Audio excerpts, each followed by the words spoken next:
Friends, company చాలా profit చేస్తుందని చెప్పి వింటూ ఉంటుంటాం కామన్గా. కానీ స్మార్ట్ ఇన్వెస్టర్స్ ఎవరైతే ఉంటారో వాళ్ళు ఒకటే క్వశ్చన్ అడుగుతారు. ఒకవేళ ఆ కంపెనీకి సంబంధించిన షేర్స్ వాళ్ళు హోల్డ్ చేస్తే వాళ్ళు ఒకటే ఆలోచిస్తారు, కంపెనీకి ఇచ్చిన ప్రాఫిట్లో నాకు ఎంత వస్తుందని చెప్పి.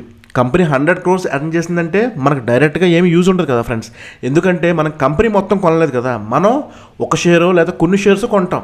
సో రియల్గా మనం తెలుసుకోవాల్సింది ఏంటి అంటే ఒక షేర్కి ఎంత ప్రాఫిట్ వస్తుందని. ఇది ఆన్సర్ చెప్పేదే ఈపీఎస్. ఈపీఎస్ అంటే ఎర్నింగ్స్ పర్ షేర్. ఈ కాన్సెప్ట్ సింపుల్ అనిపిస్తుంది ఫ్రెండ్స్, కానీ కరెక్ట్గా అర్థం చేసుకుంటే మీ స్టాక్ అనాలిసిస్ నెక్స్ట్ లెవెల్కి వెళ్ళిపోతుంది. అంటే ఫస్ట్ మనం ఏం తెలుసుకోవాలి, ఈపీఎస్ అంటే ఏంటో తెలుసుకోవాలి. ఈపీఎస్ అంటే కంపెనీ టోటల్ ప్రాఫిట్ని ప్రతి షేర్కి డివైడ్ చేసిన వాల్యూ మాట. అంటే కంపెనీ ఎర్న్ చేసిన ప్రాఫిట్ని టోటల్ షేర్స్తో డివైడ్ చేస్తే ప్రతి షేర్కి ఎంత ప్రాఫిట్ వస్తుందో తెలుస్తుంది మాట. ఇప్పుడు ఒక సింపుల్ ఎగ్జాంపుల్ అయితే తీసుకుందాం ఫ్రెండ్స్. ఒక కంపెనీ 100 crore ప్రాఫిట్ ఎర్న్ చేసింది అనుకుందాం. ఆ కంపెనీ టోటల్ షేర్స్ 10 crore ఉంటే 100 crore 10 crores డివైడ్ చేస్తే 10 rupees వస్తుంది. అంటే ప్రతి షేర్కి 10 rupees ప్రాఫిట్ని వస్తుందని అర్థం మాట. మీరు ఆ కంపెనీలో ఒక షేర్ కొన్నారంటే ఆ 10 rupeesకి మీకు ఎలిజిబిలిటీ వస్తుంది. సో ఇప్పుడు క్లియర్గా అర్థమైంది అనుకుంటా కదా ఫ్రెండ్స్. ఈపీఎస్ అంటే షేర్ మీద వచ్చిన ప్రాఫిట్. నెక్స్ట్ ఏం చూడాలి, నెక్స్ట్ ఉండే డౌట్ ఏంటి, రిపోర్ట్లో ఈపీఎస్ ఎక్కడ చూడాలని చెప్పి చాలామందికి కన్ఫ్యూజన్ ఉంటుంది.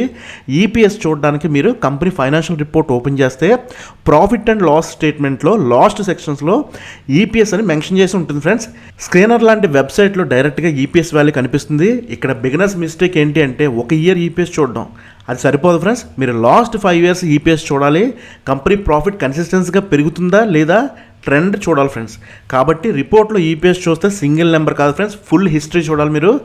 నెక్స్ట్ ఏంటంటే ఈపీఎస్ నెంబర్ని ఎలా అర్థం చేసుకోవాలని చెప్పి కొంతమందికి డౌట్ ఉండొచ్చు. ఈపీఎస్ నెంబర్ చూస్తే వాల్యూ కన్నా గ్రోత్ అనేది ఇంపార్టెంట్ ఫ్రెండ్స్. ఎగ్జాంపుల్గా ఈపీఎస్ 5 నుండి 10కి 10 నుండి 20కి పెరిగితే కంపెనీ ప్రాఫిట్ స్ట్రాంగ్గా పెరుగుతుందని అర్థం మాట. ఇంకో సైడ్లో ఈపీఎస్ 20 నుండి 18కి 18 నుండి 15కి తగ్గితే ప్రాఫిట్ డిక్రీజ్ అవుతుందని సిగ్నల్. ఇన్వెస్టర్స్గా మనం చూడాల్సిన డైరెక్షన్ ఈపీఎస్ ఇంక్రీజింగ్ ఉంటేనే గుడ్, ఫ్లాట్ ఉంటే యావరేజ్, డిక్రీజింగ్ ఉంటే రిస్క్. ఇక్కడ కీ పాయింట్ ఏంటి అంటే ఈపీఎస్ గ్రోత్ కన్సిస్టెన్సీగా ఉందా లేదా అనేది చూడాలి ఫ్రెండ్స్. అండ్ నెక్స్ట్ ఈపీఎస్ ఎందుకు ఇంపార్టెంట్ అనేది కొంతమంది తెలుసుకోవాలనుకుంటారు. ఈపీఎస్ చాలా ఇంపార్టెంట్ ఎందుకంటే ఇది డైరెక్ట్గా కంపెనీ ఎర్నింగ్స్ స్ట్రెంత్ చూపిస్తుంది ఫ్రెండ్స్. షేర్ ప్రైస్ చూస్తే క్లారిటీ రాదు, 100 rupees షేర్ చీపా లేదా కాస్ట్లీ అని తెలియదు. కానీ ఈపీఎస్ చూస్తే కంపెనీ ఎంత ప్రాఫిట్ చేస్తుందని తెలుస్తుంది. కంపెనీ ప్రాఫిట్ పెరిగితే ఈపీఎస్ పెరుగుతుంది, ప్రాఫిట్ తగ్గితే ఈపీఎస్ తగ్గుతుంది.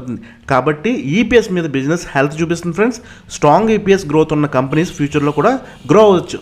మల్టీ బ్యాగర్ స్టాక్స్లో యూజువల్లీ ఈపీఎస్ ఫాస్ట్గా పెరుగుతుంది. అయితే ఈపీఎస్ రేంజ్ ఏంటని చెప్పి మీరు అడగచ్చు.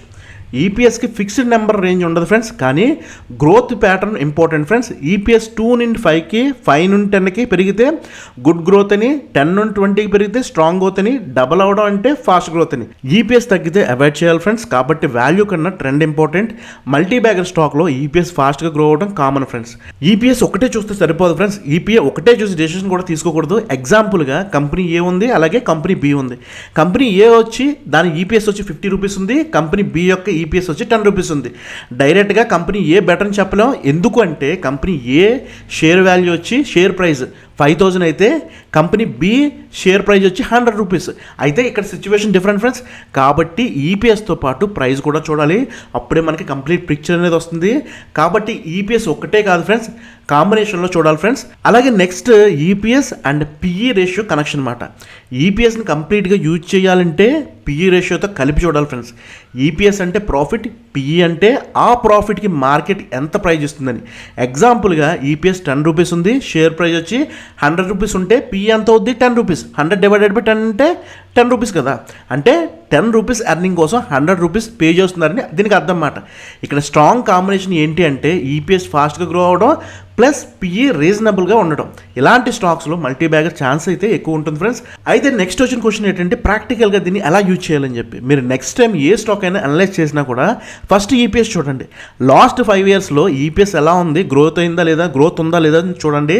కన్సిస్టెన్సీగా పెరిగితే నెక్స్ట్ స్టెప్కి వెళ్ళండి. తర్వాత పిఈ చెక్ చేయండి, టూ హై ఉంటే కేర్ఫుల్గా ఉండండి.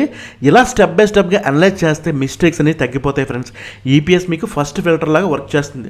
ఫైనల్ కన్క్లూజన్ ఏంటంటే ఈపీఎస్ అంటే సింపుల్ నెంబర్ అయితే కాదు ఫ్రెండ్స్, పవర్ఫుల్ ఇండికేటర్. ఇది మీకు చూపిస్తుంది కంపెనీ రియల్గా ఎర్న్ చేస్తుందా లేదా అన్నది. ఈపీఎస్ గ్రోత్ ఉంటే కంపెనీ గ్రోత్లో ఉందని అర్థం ఫ్రెండ్స్.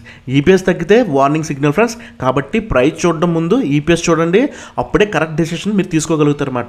నెక్స్ట్ టైం మీరు ఏ స్టాక్ చూసినా కూడా ఈపీఎస్ చెక్ చేయండి, గ్రోత్ చూడండి, తర్వాత డెసిషన్ తీసుకోండి. అప్పుడే మీకు కాన్ఫిడెన్స్ అనేది వస్తుంది. ఐ హోప్ మీకు ఇది అర్థమైంది అనుకుంటే. ఇన్ కేస్ దీని మీద మీకు ఎటువంటి డౌట్స్ ఉన్నా కూడా ఈ వీడియో కింద కమెంట్ బాక్స్లో పోస్ట్ చేయండి. మళ్ళీ వచ్చే వీడియోలో కలుద్దాం friends. All the best, take care.